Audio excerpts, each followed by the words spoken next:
विद्युतीकरण के बारे में हम लोग यहाँ पर समझेंगे कि कोई बॉडी पॉजिटिव चार्ज और कोई बॉडी नेगेटिव चार्ज क्यों कहलाती है और कैसे कहलाती है, इसके बारे में पूरी जानकारी अच्छे से बताऊंगा मैं आपको। ठीक है, अब देखिए, मान लीजिए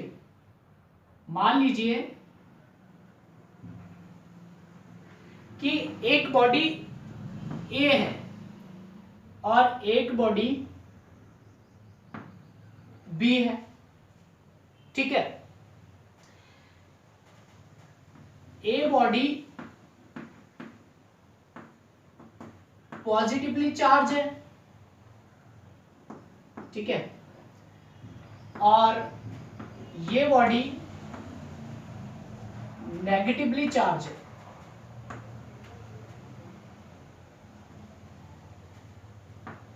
ये नेगेटिवली चार्ज है।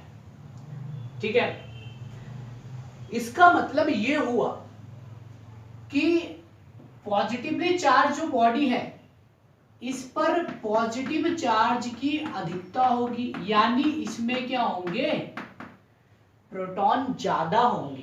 क्या होंगे, प्रोटॉन, पॉजिटिव प्रोटॉन क्या होंगे, मैक्सिमम होंगे। अच्छा, ये नेगेटिवली चार्ज है तो इसका मतलब ये हुआ कि इसमें जो नेगेटिव इलेक्ट्रॉन्स हैं वो क्या होंगे, मैक्सिमम होंगे, है ना। अच्छा, एक चीज मैंने जो पहले वाले वीडियोस में आपको बताई थी कि कोई भी बॉडी होती है जो स्वतंत्र अवस्था में होती है तो वो क्या होती है, न्यूट्रल फॉर्म में होती है। मान लो ये बॉडी है कोई, ठीक है, सी बॉडी, ये एक न्यूट्रल फॉर्म में रहेगी हमेशा। तो जितने इलेक्ट्रॉन होंगे उतने ही इस पर क्या होंगे, प्रोटॉन होंगे।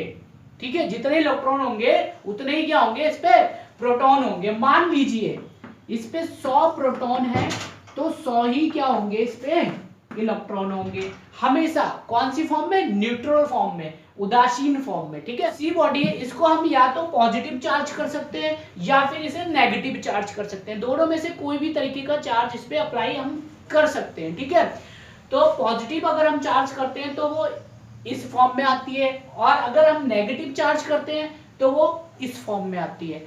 अब ये आती कैसे है, देखो। ठीक है, मान लो एक ये बॉडी है और एक ये बॉडी है, डी बॉडी।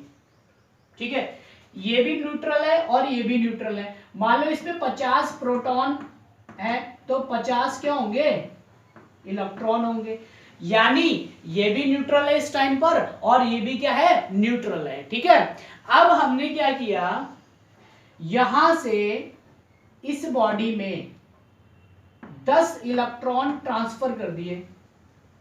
क्या कर दिए, 10 इलेक्ट्रॉन इस बॉडी से निकाल के इस बॉडी में हमने डाल दिए।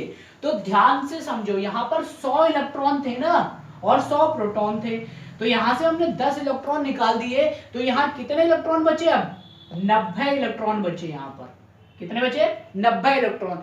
तो यहां पर इलेक्ट्रॉनों की क्या हो गई, कमी हो गई। यहां पर इस पॉइंट में क्या हो गई, इलेक्ट्रॉनों की कमी हो गई इस बॉडी में।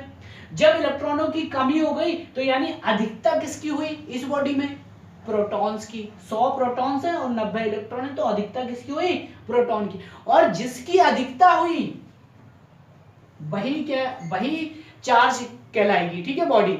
तो यानी पॉजिटिव चार्ज की अधिकता है तो ये क्या हो गई, पॉजिटिवली चार्ज हो गई, पॉजिटिवली चार्ज बॉडी कहलाएगी।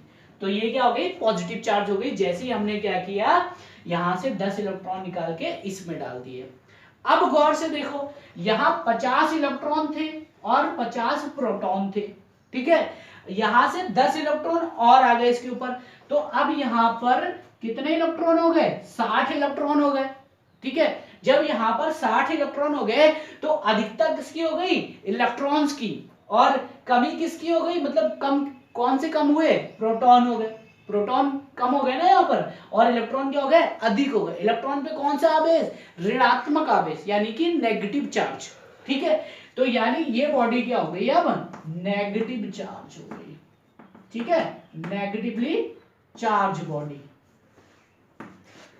और जब ये नेगेटिवली चार्ज हो गई और ये क्या हो गई, पॉजिटिवली चार्ज हो गई, तो इस तरीके से हम क्या कर सकते हैं, किसी बॉडी को नेगेटिवली और पॉजिटिवली चार्ज कर सकते हैं।